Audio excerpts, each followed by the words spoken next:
I'm very excited to introduce this session today, our deep dive session called Talking About Decolonization and Reconciliation. I'd like to introduce Chief Leah George-Wilson of the Tsleil-Waututh Nation and Sierra Tasi Baker from the Squamish Nation, and as well the host for today, who is Kamala Todd, and she is a Métis Cree community planner, filmmaker, writer, and curator with a master's degree in cultural geography from UBC. She is also the city's first ever Indigenous arts and culture planner with the City of Vancouver. So, thank you.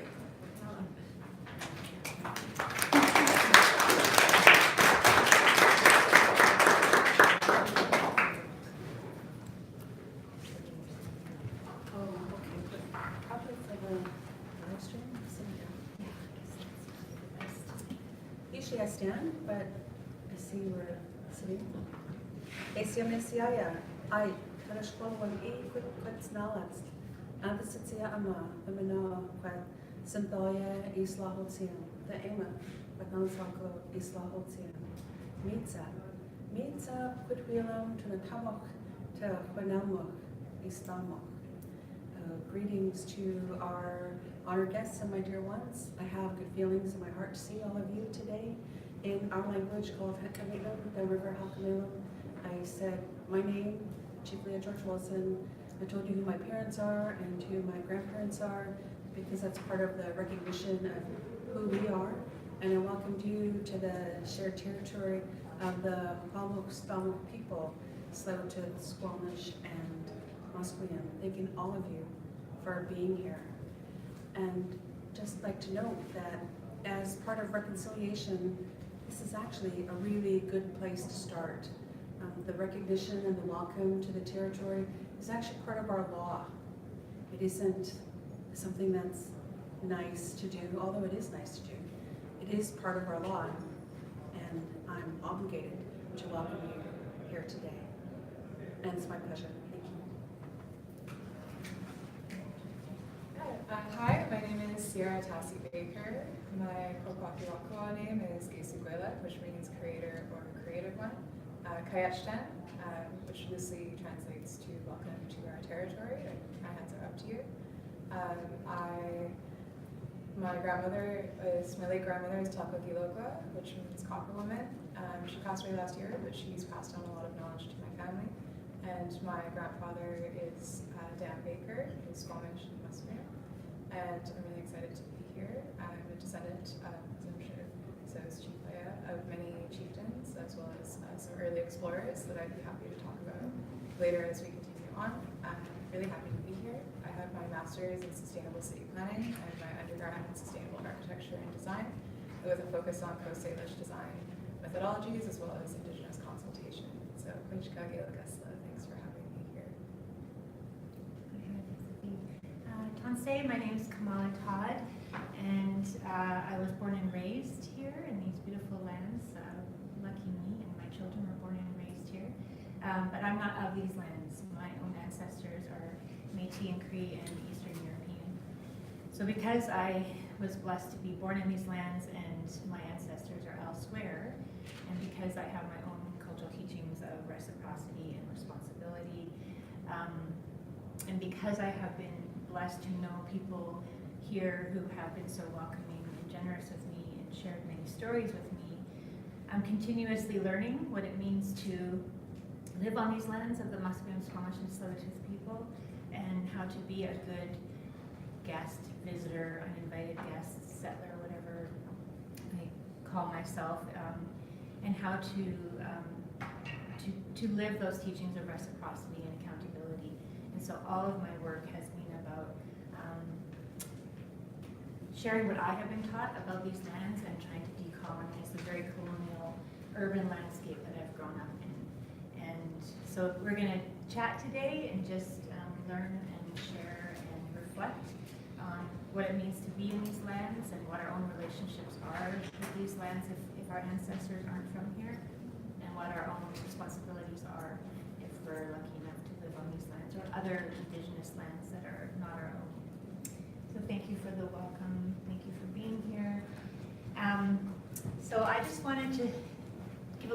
fun history here of 19 years ago it was that you and I did a video. Yes, so I was pregnant with my first son. And you took me around to some of the villages, and you talked about some of the place names. And you know, even though I grew up here, even though I'm very connected to a lot of your community and your families, I knew nothing. I knew nothing of the names of the places, of the history, of where I was walking. You know, growing up in Burnaby and North Vancouver and Marpole and all these places. So just spending that day with you, and also spending time with Tsleil-Waututh in general, has taught me so much around the depth of history that's here and how problematic this dominant narrative of Vancouver being a young city and that was built onto an empty land and that it's only 130 years and all of that very harmful story. And so that's really inspired a lot of the work that I do. So I'm curious from both of you, you know, that began with story. That began with sharing what you knew and what you felt people should know. I should also say that Leah made it really clear in my mind that everything we saw at that point in so-called Stanley Park was not from these lands, that the totem poles and any other kind of native representation was from other territories, which isn't, you know, that's up to the local people to decide whether they would like that or not, but there was nothing here to represent the people of these lands. And so we were able to actually address that when I was working in the city and do a public art call for only Coast Salish piece, which resulted in the Susan Point archways that you see down there now. So you basically fueled that project, which now there's some beautiful Coast Salish representation there. So I just thought we could start by talking about story and memory and why that's so important for the rest of us to learn, and how we can learn from that. In those early days, Tsleil-Waututh was just beginning our work in the current BC treaty process. So we were starting in the mid-90s. We started to gather up information about our community that was held by different archives and different levels of government, and started organizing how we could, what research could we do internally that would add to that kind of information. Our old people say that it's our job to put our face back on our land so that people know who we are in our own territory. So that was the work that started, well, Jay, that's, God, I feel old now. I mean, that was 1995 or something like that, and it was quite a journey, and we were fortunate to have really great leadership. Leadership is really important in the story, because that helped shape where we went and what we did, and how important it was to connect with people like Kamala, who actually happened to be our late chief's adopted niece. So it was amazing to have those kinds of connections to bring who we are to the front. And that's what we've started doing, and it's really amazing to see how far we have come in this short, well, what feels like a short time. Also recognizing that there's still a lot of work to do. I mean, only yesterday it was the release of the Missing Indigenous Women and Girls report, final report. Although we know it's not final, we know that there's lots of work to do. It's a report. It's a report that has a number of recommendations. It's as communities, but as human beings, as Canadians, it's our responsibility to ensure that those different levels of government implement, listen, do. We need action. It's good to be here. Thank you. Do you have thoughts? Thank you. So I'm very lucky. Our family kept a lot of our knowledge, and it's really amazing to be a part of this, I guess, movement right now, where a lot of Indigenous youth are reconnecting with their elders and with their culture and really reclaiming our narrative, really reclaiming our image, really reclaiming those things that were made illegal to exist. And my father is an oral historian, and growing up with him, listening to his stories, which you at first think are really amazing and beautiful, but now that I'm older, realizing how much knowledge is carried in our oral history and moving forward and starting to really understand how nuanced oral history actually is and how it is an amazing technology to remember history over 15, 20,000 or more years old. And my family, I wanted to find a number, not necessarily because it's the perfect way to introduce how old our people are here, but because I find in Western academia, they respond well to numbers.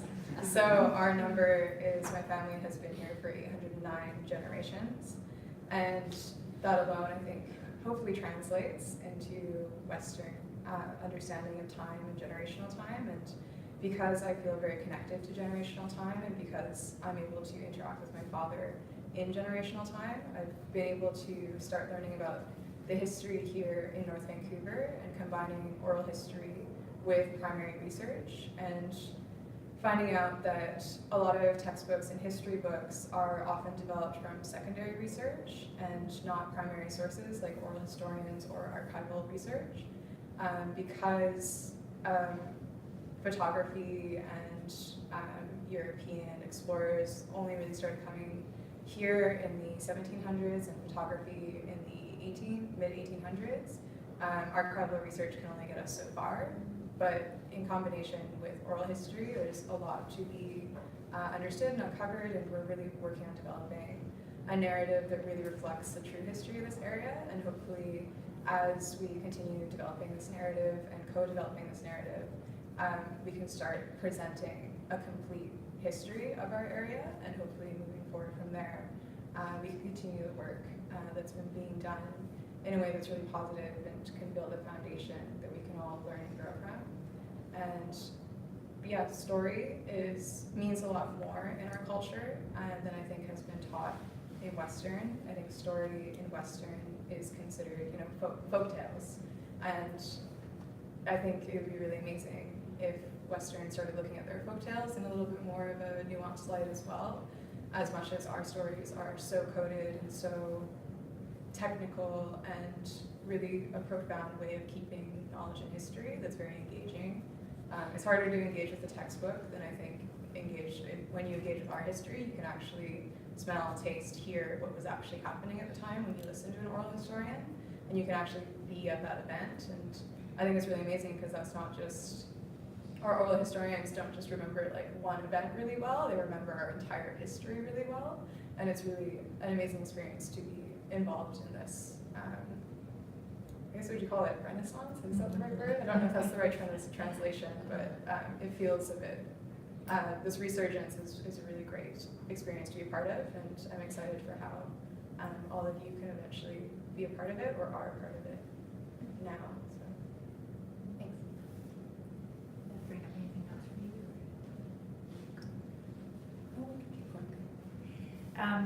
Thank you so much. And when you touched on the laws and the story, I also just want to encourage people to look at a lot of the work that's being done right now around Indigenous laws. The Indigenous Law Research Unit at UVic, where they also have a joint Aboriginal law, or sorry, Canadian law and Indigenous law degree now, the first ever. And as Sierra said, the stories, the laws are in the stories. The stories contain so much knowledge and so much around, what's expected and how you are to conduct yourself on these lands or wherever you are. Interestingly, you are practicing Indigenous law. Was your degree in Aboriginal law, or I guess there wasn't Indigenous law No. at that time? There wasn't, it was just regular law. Mm-hmm. But it's considered Indigenous law what you're doing? What I'm doing currently, yes, I am a part of the Indigenous law group at military. And does that involve kind of the story base, or is it much more sort of land and title? Well, we call it Indigenous law because we're working with Indigenous people. I'm not necessarily working in Indigenous law, but I have in my own community. Tsleil-Waututh Nation is opposing the Trans Mountain Expansion pipeline, as you may know. And we've, all of the First Nations that have an interest in the pipeline, which extends several hundred miles, and there are quite a number of First Nations that are and will be impacted. So because you have that interest, the government is obligated to consult. So we haven't consulted with the government, although we have participated in the National Energy Board panel examinations so that we could go and give our testimony to our submissions to the NEB, which is what we did. My cousin brother, his name, Gabriel George, I was trying to remember Sitswano, that's his Tsleil-Waututh name. He and I went to the NEB and he presented our oral history in our language and I translated it into law for the NEB panel. We did that in 2014 and I was an articling student then. I came into law late in life and it was one of the most powerful experiences in my life. And I knew that, well, besides giving birth, and I knew that this is really what I want to do. So it went on, and of course the pipeline was approved, and the only way to stop delay would be to seek judicial review, which Tsleil-Waututh did, and that decision came down in September or August 2018, and the Federal Court of Appeal said you need to go back because you didn't consult properly, you sent note takers, you didn't actually engage, and you didn't try to consider anything that the Tsleil-Waututh was presenting. So we just recently did our reboot for the NEB. We did that in November last year, and we actually had the opportunity to meet with the Cabinet Committee on Trans Mountain Expansion in Ottawa, which is not something that they generally do. Cabinet committees, if they're standing committees, they'll take submissions, but the Cabinet committees where they kind of have all the off-the-record kind of discussion about whatever the issue is. So that they met with us was amazing. We had an hour and I was the only one allowed to speak. So I talked for 45 minutes, gave them a PowerPoint and showed them why Trans Mountain Expansion pipeline was being denied by the Tsleil-Waututh, not only based on our own Indigenous law, but based on Western science, because there's just so much science that they don't have. And of course we have the species at risk, the southern resident killer whale, that's protected by the Species at Risk Act, which is, law. So it was interesting, and that's how we use our Indigenous law in the work that we do today. I was fortunate that I grew up with grandparents, albeit grandparents that went to residential school, but grandparents that knew and know our history, grandparents that I'm really lucky made me sit down and listen. And that's what I bring. This is what I brought to when I worked for the Tsleil-Waututh for like 18 years before I went to law school. So using both, it's really, I think, brought a richness to the work that I do and also the work that we do with other Indigenous groups. Yeah, I don't know if you noticed, but that's my mom that just came in. My mother, thank you for all the work you've been doing. So my family just this year started Scottsdale Consulting, and it's a continuation of my academic pursuits as well as what my family has been doing in public art for many years through Sky Spirit Studio. So through Sky Spirit Studio, my family has been creating public art with a very strong consultation focus, And I, growing up, watching my parents do this really amazing consultation protocols, and essentially without the words, doing Indigenous consultation, doing Indigenous protocol, Indigenous law, really, really respecting protocol, and then utilizing primary research to ensure that that protocol was up to standard, up to historical standard. And I was very fortunate to grow up in this environment, and then after completing my master's in sustainable city planning with a focus on Indigenous consultation, especially around large-scale energy infrastructure, so pipelines and other large infrastructure that the federal government is interested in, I thought it would be the most appropriate use of what I had been learning to come back and create the consulting aspect of our company. Even though we've been doing it for many years, I thought that aspect of what my parents have been doing really inspired me.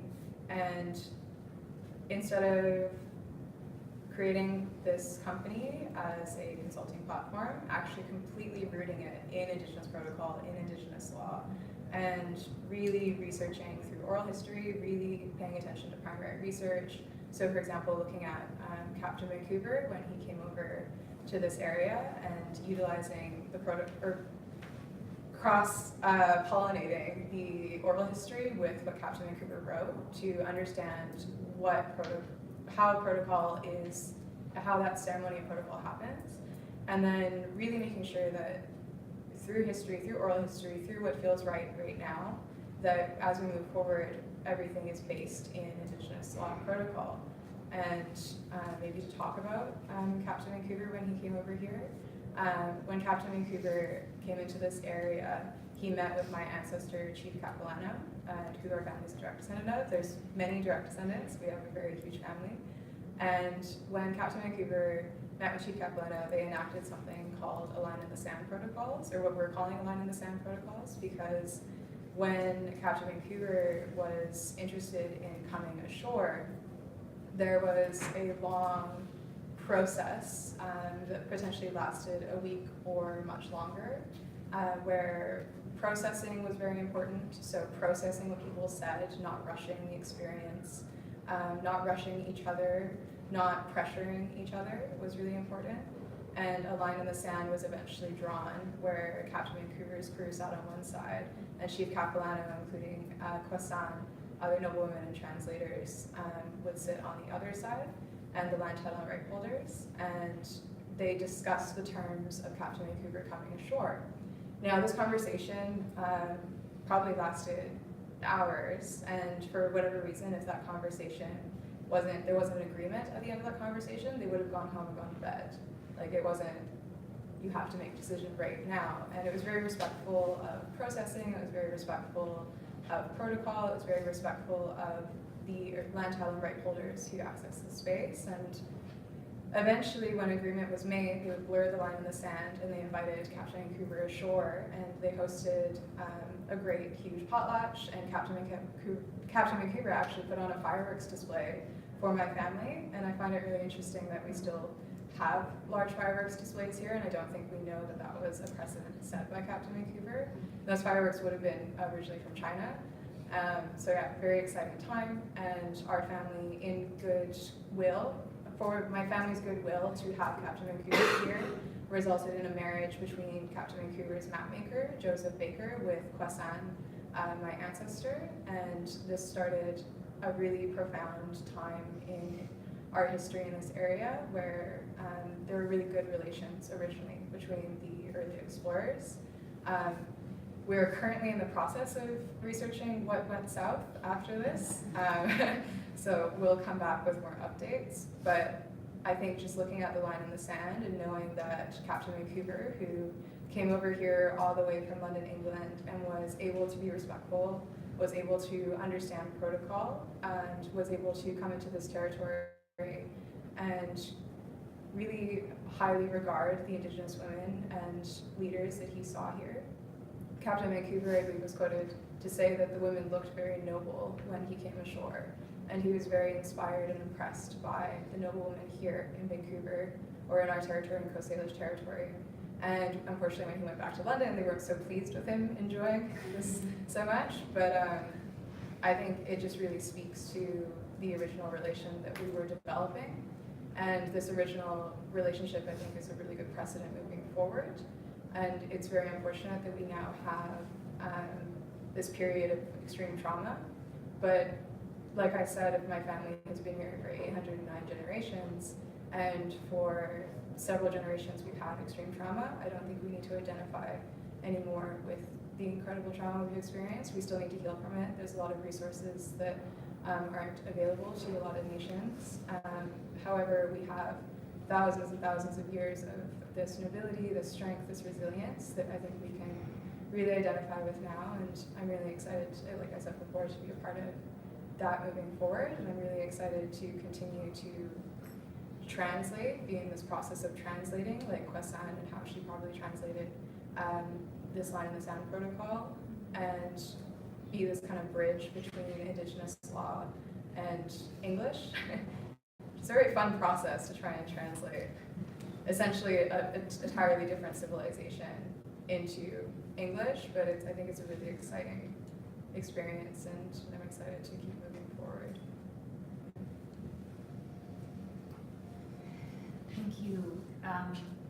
So a lot of these histories that many of us haven't learned in school or in our daily experience in Vancouver, I appreciate your point about not wanting to relive the trauma and just recognizing.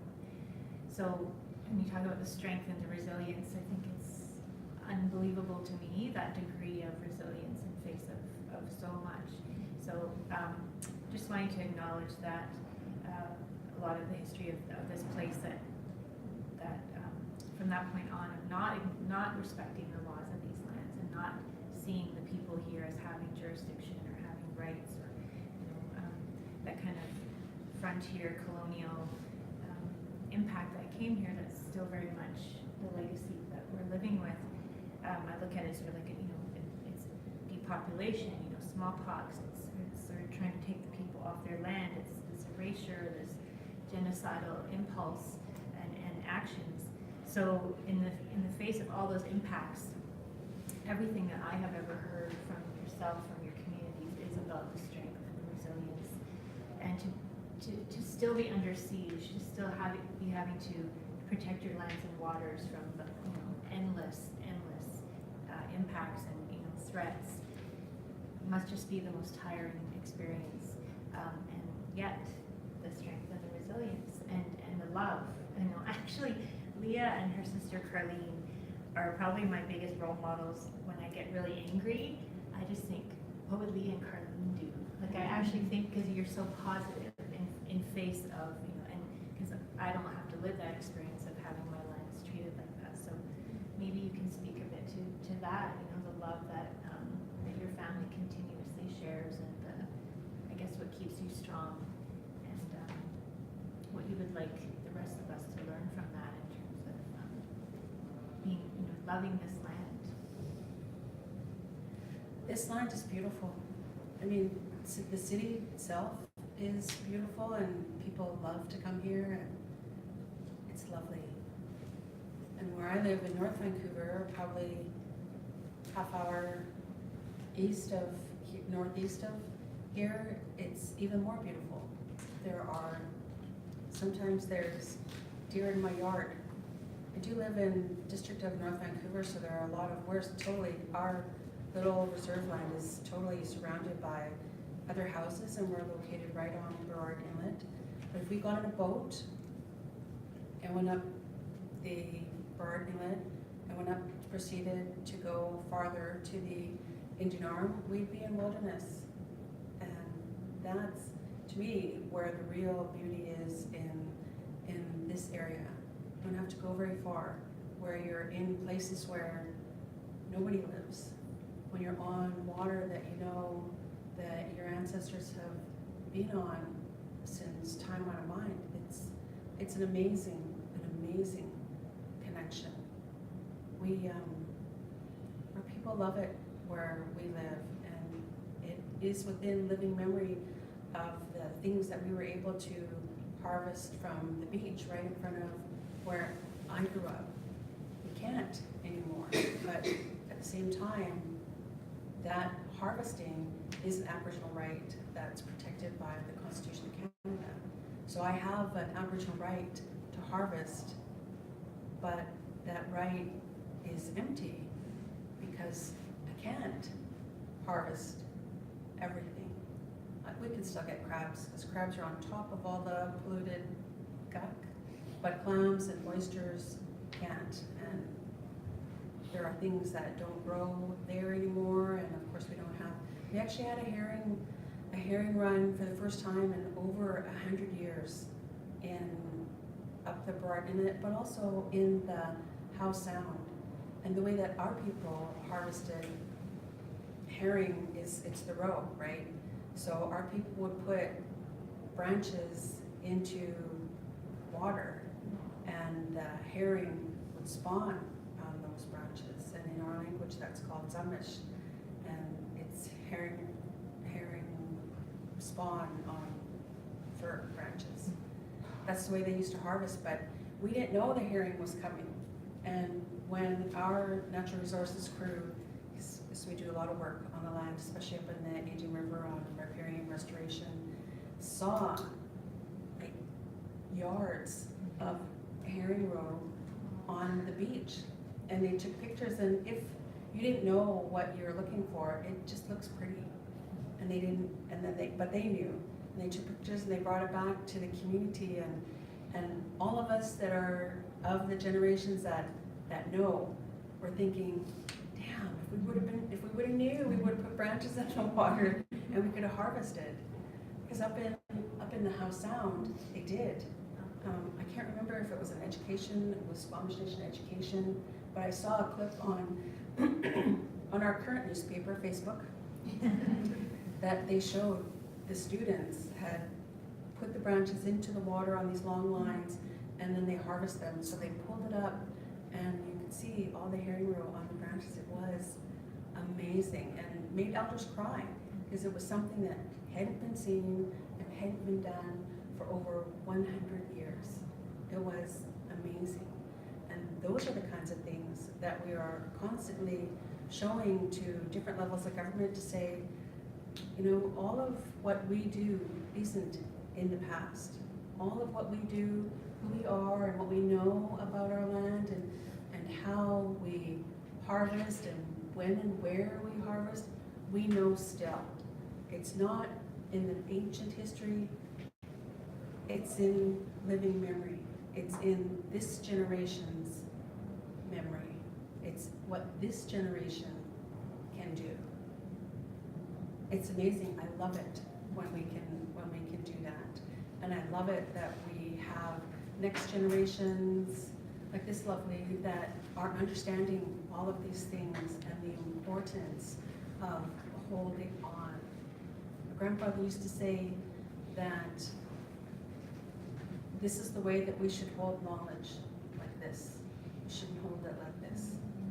Knowledge is power, and we have to share it. And we need to make sure that our young people understand and know that what we have, we need to share. And what we share needs to be meaningful, and it needs to be true, and it needs to touch people. The only way that things are going to stop for our people on this, for example, Trans Mountain Expansion Pipeline or the murdered and missing Indigenous women and girls, is if you are all touched, if you all feel what we feel about our land, about our people, about our rights. It's the only way that things are going to change. The Prime Minister of Canada can stand up there and say that this is genocide, because it is. He can stand up there and say that, and that's wonderful.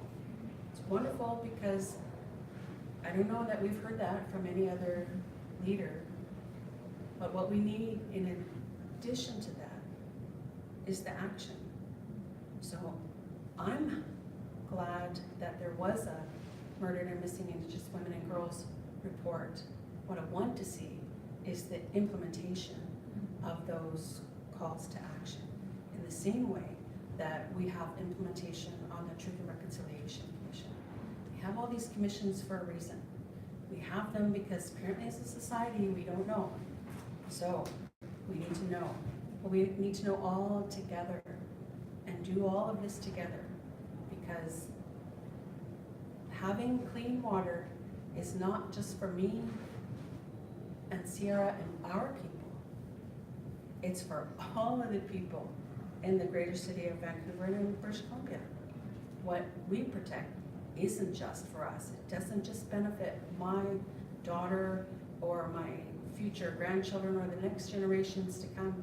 It's for all of us that live and work in this beautiful city that we all call home.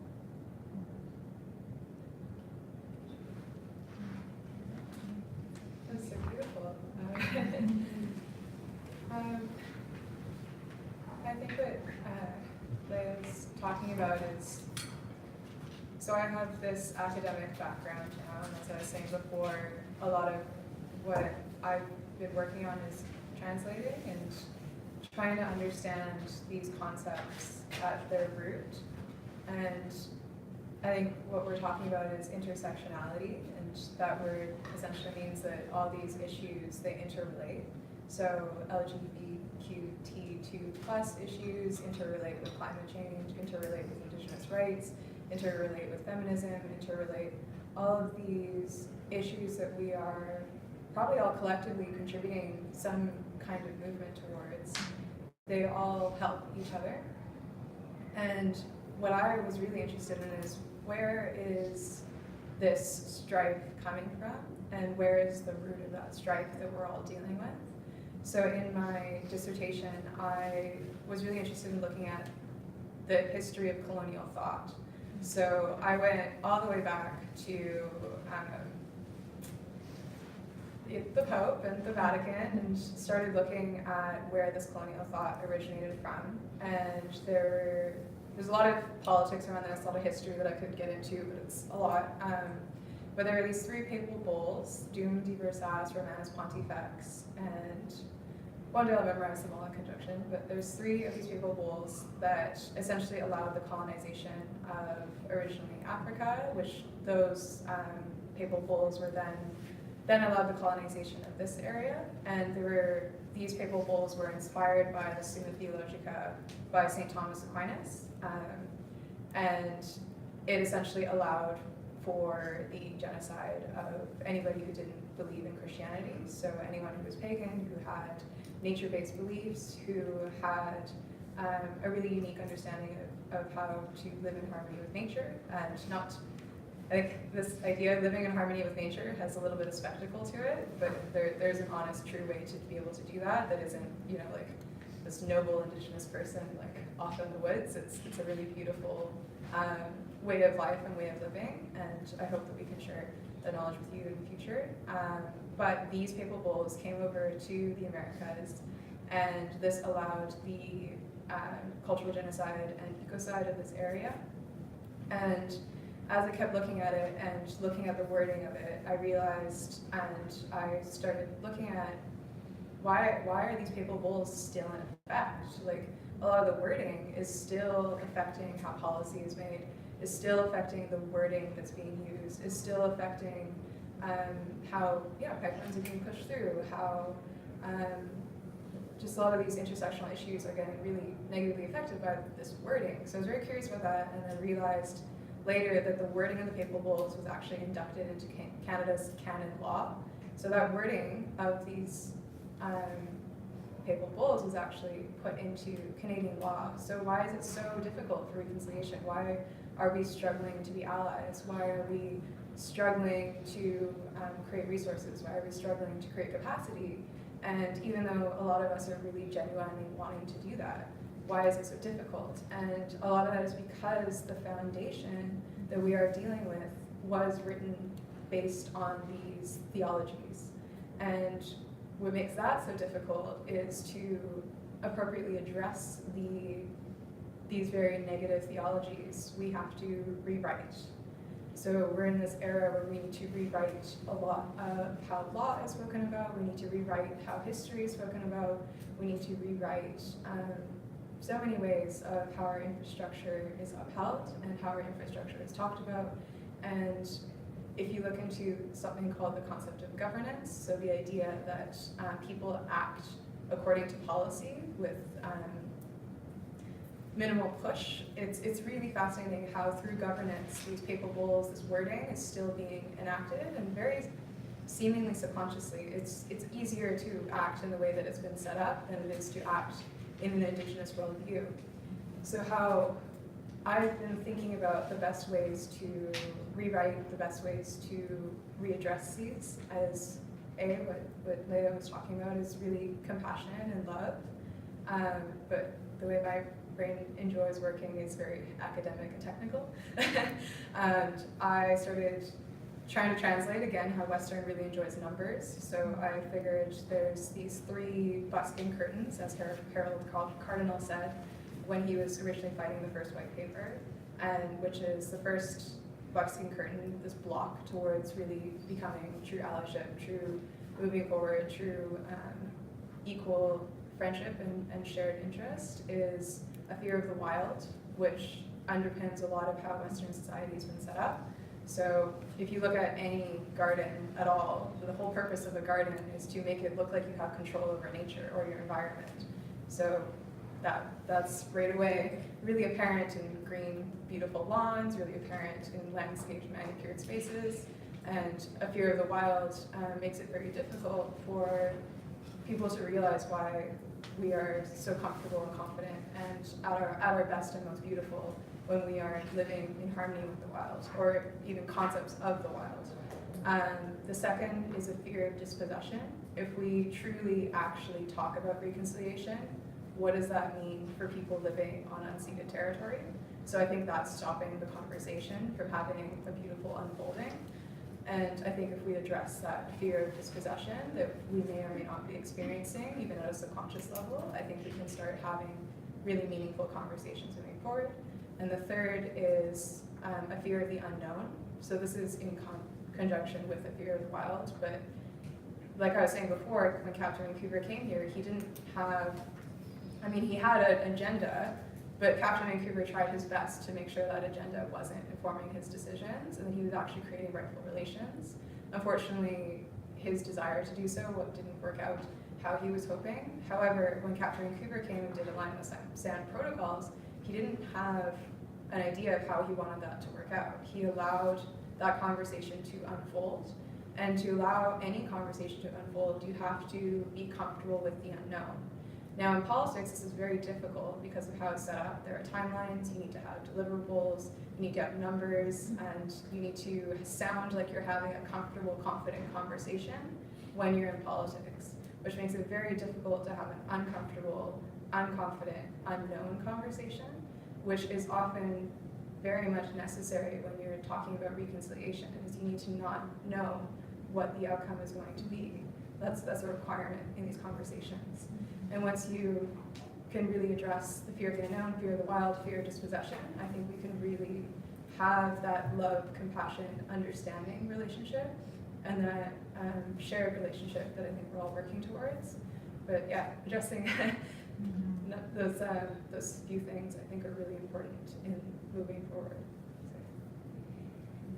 Wow, yeah, I love your review of things, and that whole doctrine of discovery mentality, and I think one of the really big areas of work right now, at least for me, and you will touch on it, is visibility on the land, the importance of rewriting those narratives that are built into the landscape itself, that somehow this land was free for the taking, that somehow there was nothing of any value here before.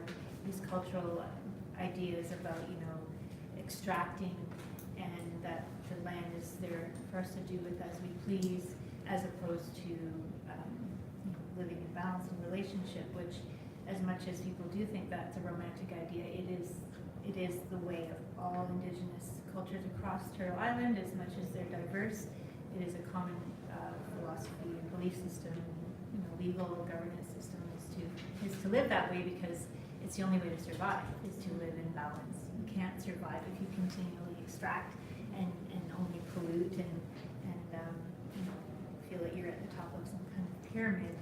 So definitely I see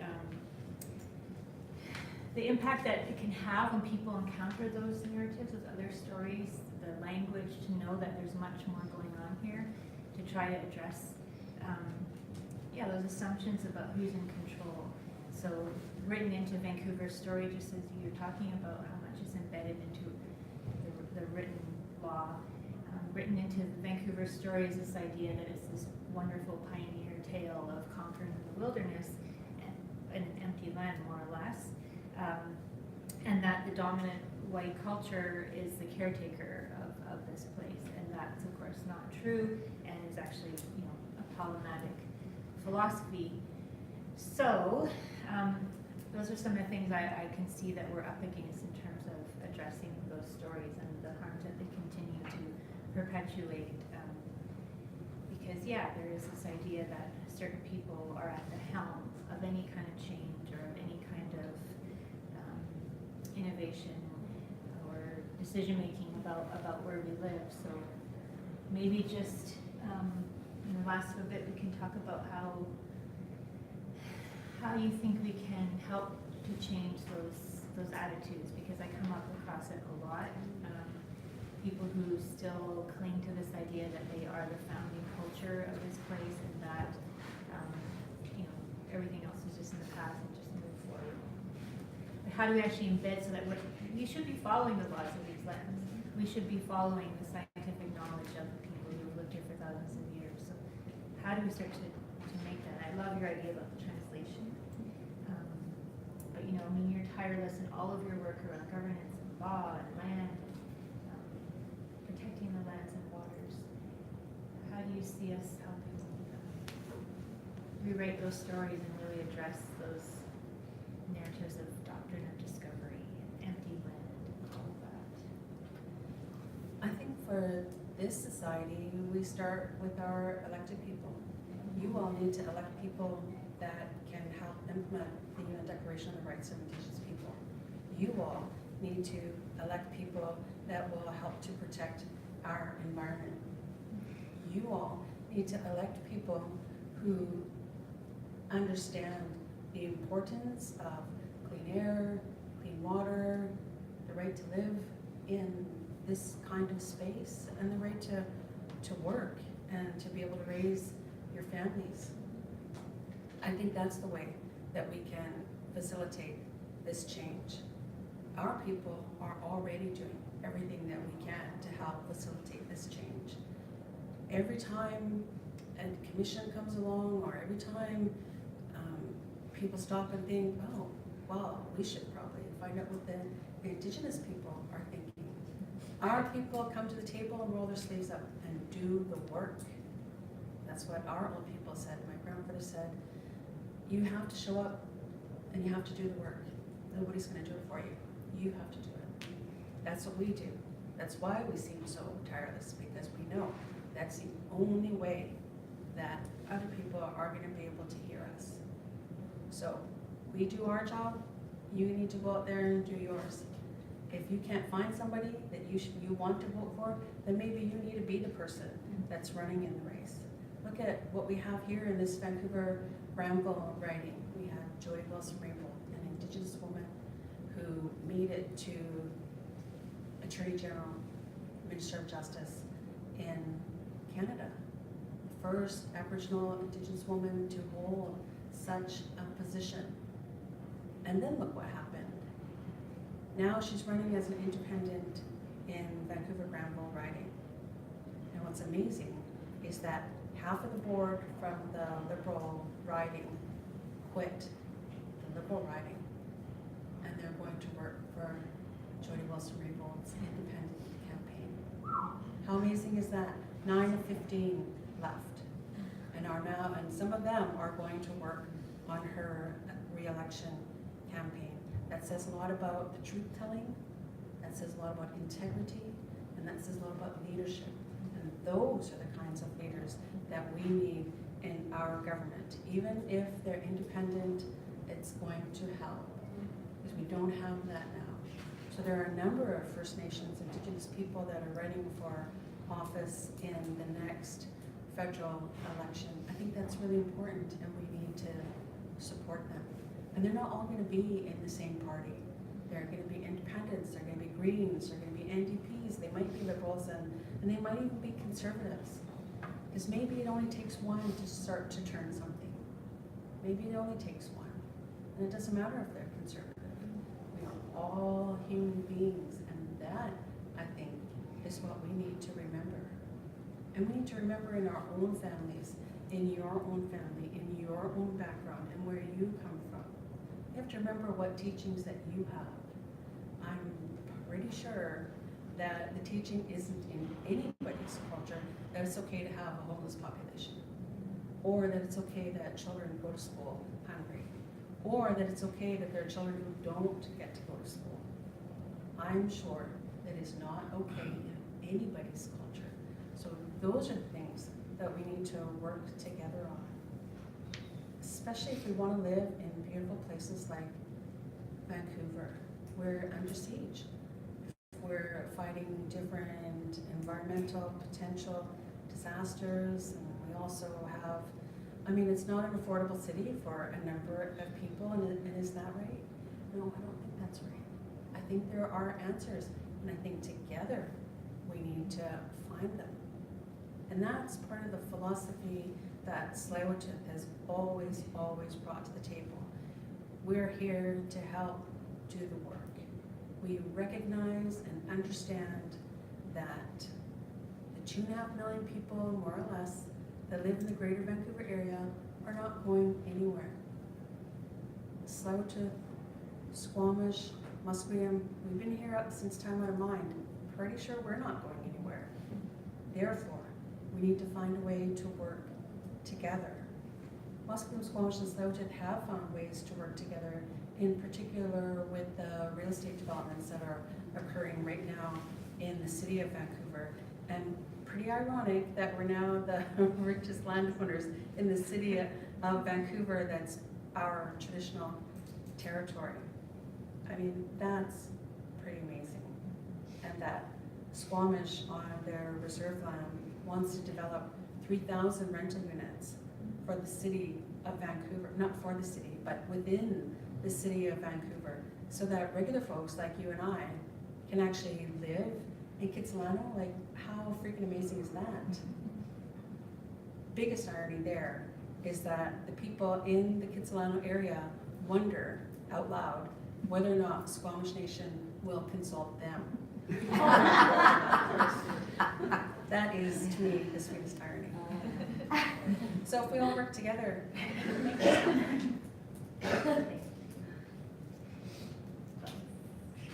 you want 5 to minutes. close us. I feel like we've covered a lot. There's still so much more to cover. I think I used the word unfurl earlier. I think when we understand the colonial history that has brought us all here to this space, we actually understand the context that we're dealing with much more appropriately. I think even just being able to laugh at the irony of that requires you to have known a certain amount about these issues.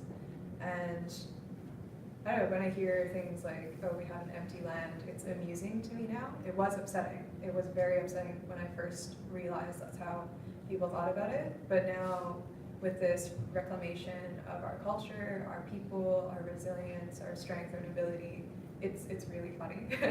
Because when you realize how populated, how beautiful this culture is, it's amusing that somebody came in and was just like, oh, nobody's here. And there was hundreds of thousands of us living here. And actually a great resource, www.native-land.ca. It's an attempt at creating a visual representation of Indigenous territory. Some of it's a little bit incorrect still. May you please repeat the website? Yeah, native-land.ca. It's a visual attempt at creating a idea of how many Indigenous territories are in this area. You look at that and right away you're like, oh wow, okay. I think we were wrong. There was a lot of us here, and that's what early explorers would have been experiencing, was hundreds of people they would have been meeting all up and down the coast. And we don't realize that even the idea of, oh, nobody was here, but also, oh no, we stayed in our little hut. Like, we just kind of hung out in one little place. Like, it's just amusing to me now, because through our oral history and through some primary research, my father was saying we used to follow the monarch butterflies all the way down the coast to Mayan territory to trade, and that the Hawaiians and us regularly traded. And through oral history, we also traded with China for their velvet, for our otter furs, for regalia.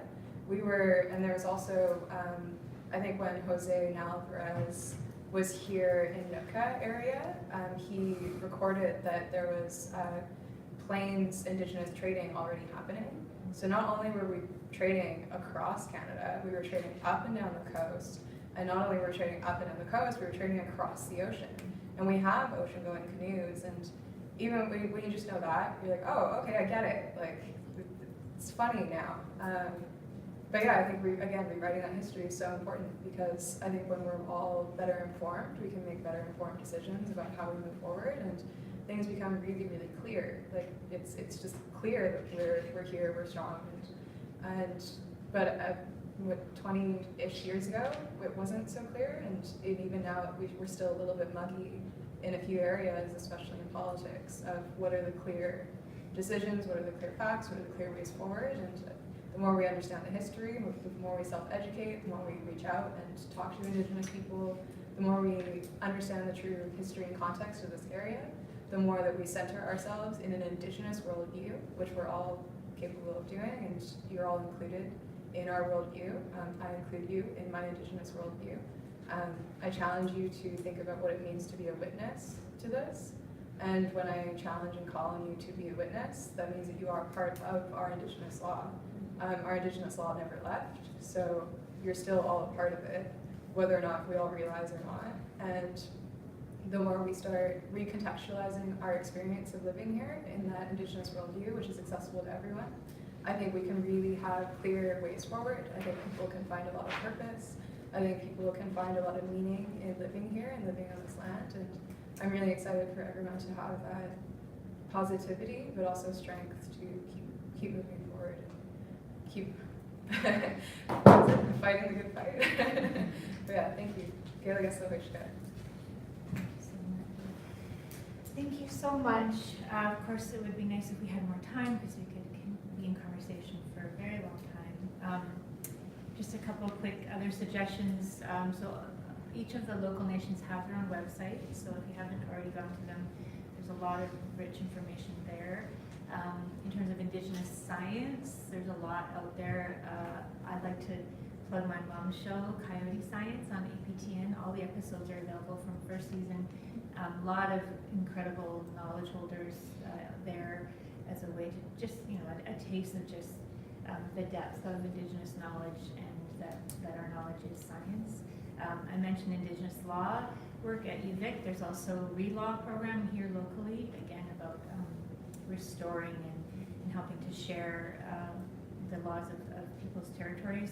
I'm very inspired by, the Sacred Trust work that the Tsleil-Waututh Nation is doing to protect these waters, which, as Leah said, we all benefit from having this place protected.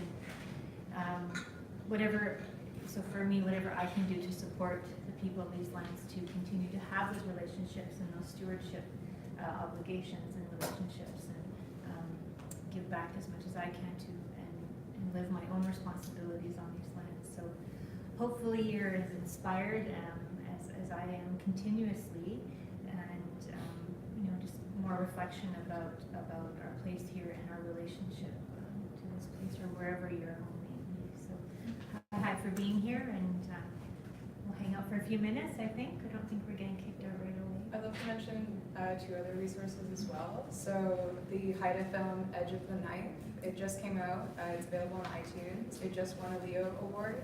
It's a film entirely in Haida, with entirely Haida actors, with a mostly Haida crew, cast, everyone. And it's honestly a complete victory in everything we've been talking about. And I think if you do watch it without that, in that Indigenous context, it's like you just get it. It's all there, everything we've been talking about. really phenomenally done. Also, Making of Monsters by Bo Dick, about Bo Dick's activism, and yeah, really, really good film. I highly recommend that as well. And I think, yeah, more show, don't tell, I think is very helpful. So the more you can show yourself and show other people, yeah. So 2 good films to kind of start from. The Vancouver Dialogues Project, which features Leah, was a really amazing project that we learned from as well.